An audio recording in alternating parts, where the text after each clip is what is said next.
A 4K gaming monitor that's aimed at PC and console gamers that's affordable. Today we're looking at the MSI MAG 274URFW, which sports a flat 27-inch 4K IPS panel that runs up to 160Hz. It has those fabled HDMI 2.1 ports, support for HDR and adaptive sync technologies, and at the time of filming and in the UK can be found for roughly £360, while in the US it can be found for roughly $380. Note the MSRP is £500 and $400 respectively. Now, in this review, you're going to see if it's actually worth its price tag and, of course, how it compares to some of its key competitors. But before proceeding with this review, I would just like to thank Philips Monitors for actually sponsoring this video. More on them a little bit later. So to kick things off, let's talk about its input lag, and here I had it objectively tested at 0 milliseconds. Yes, indeed, it gives you CRT-like performance, which will certainly be appreciated for both PC and console gamers.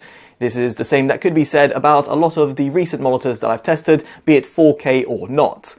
Subjectively, I can also say that while playing a hardcore competitive game such as Counter-Strike 2, I had no issues when it came to registering my mouse input, and therefore means that this monitor will be very much suited for hardcore competitive gaming.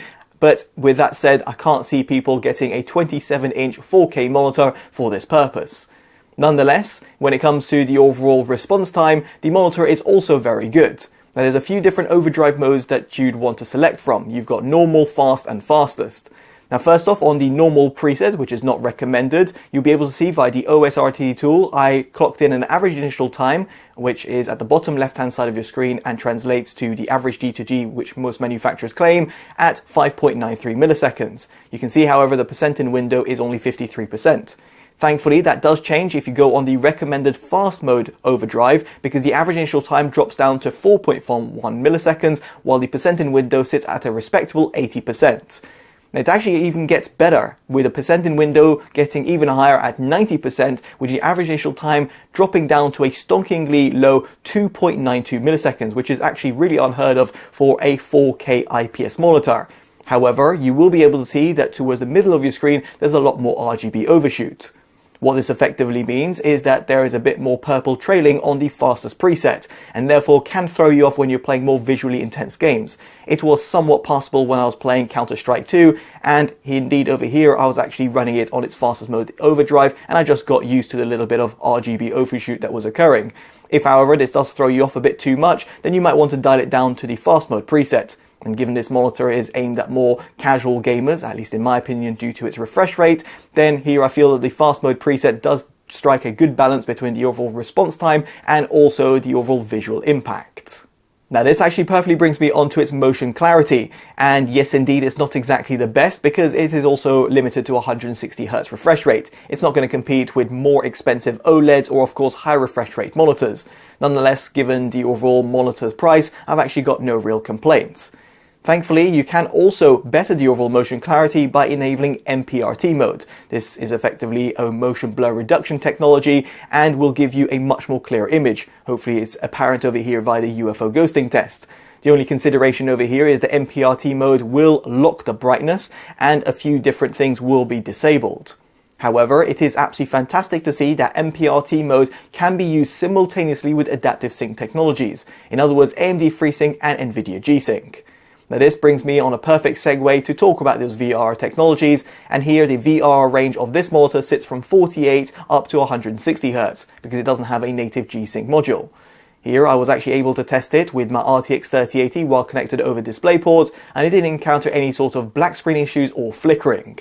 Furthermore, I was able to run Nvidia G-Sync with HDR at 4K at 160Hz. Although it's worth noting over here that if you do enable HDR, it will disable MPRT mode, and likewise you can't use one or the other together. It's no surprise because of how HDR actually operates. Now, in terms of the overall HDR experience, it's actually pretty good. It's only got Display HDR 400 certification, which is nothing really to shout about, but the overall HDR color accuracy and what I was able to actually notice while playing a game such as Destiny 2 was actually pretty impressive. With that said, HDR does lock certain controls, such as, let's say, brightness, so therefore if you want further customization and or the ability to enable MPRT, you might want to disable HDR altogether and go for an SDR image instead. Speaking about gaming performance, this perfectly brings me onto today's sponsor. The Philips Evnia 32M2N8900 is my favourite 4K monitor. It sports a flat 31.5-inch glossy QD OLED panel that runs up to 240Hz. It has phenomenal HDR reproduction with display HDR True Black 400 certification, has support for adaptive sync technologies, is accurate in the sRGB color space, has a sleek design, an ergonomic stand, and even has useful RGB lights in form of Philips' Ambiglow technology, which helps achieve better immersion. To find out more, click on the link in the description below or in the pinned comments.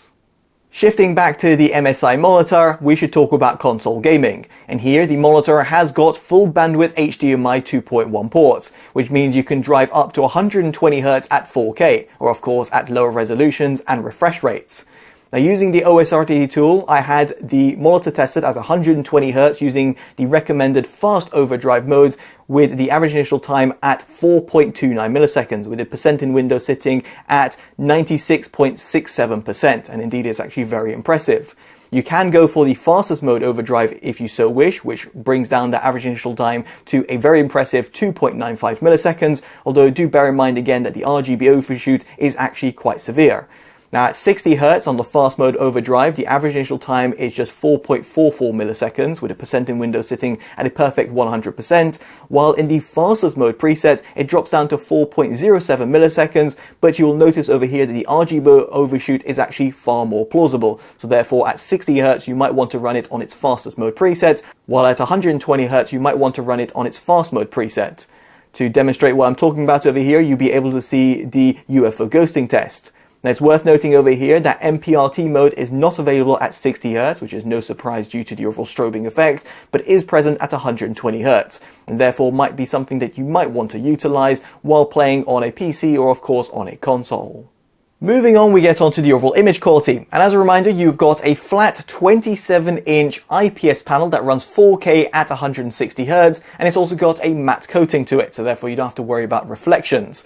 Now the overall text clarity of the monitor is actually pretty good, no problems whatsoever, and given you've got a 27-inch form factor, the overall PPI is actually a little bit better. In other words, the pixel density is sharper in comparison to the vast majority of 4K monitors you'll find out there on the market, which usually sit between the 31 to 32-inch range.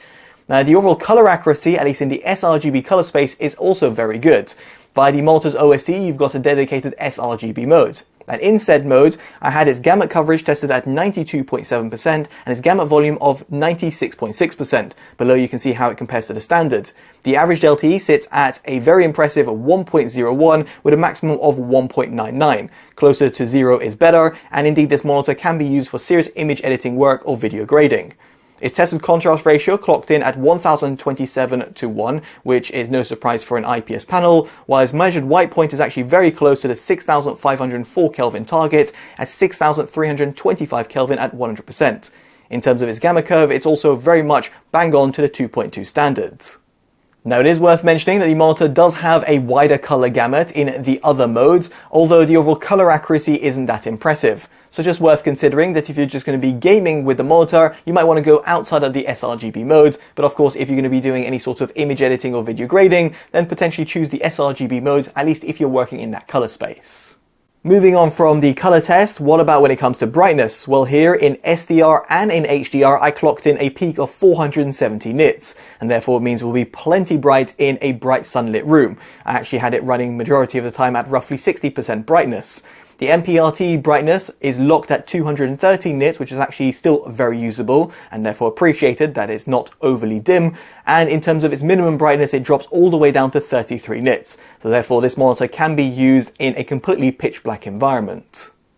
Now as for the overall brightness uniformity, my tested panel, which I do appreciate is somewhat lottery, didn't do a tremendous job across the board, although it is passable. You'll be able to see that towards the left hand side there's a few more errors.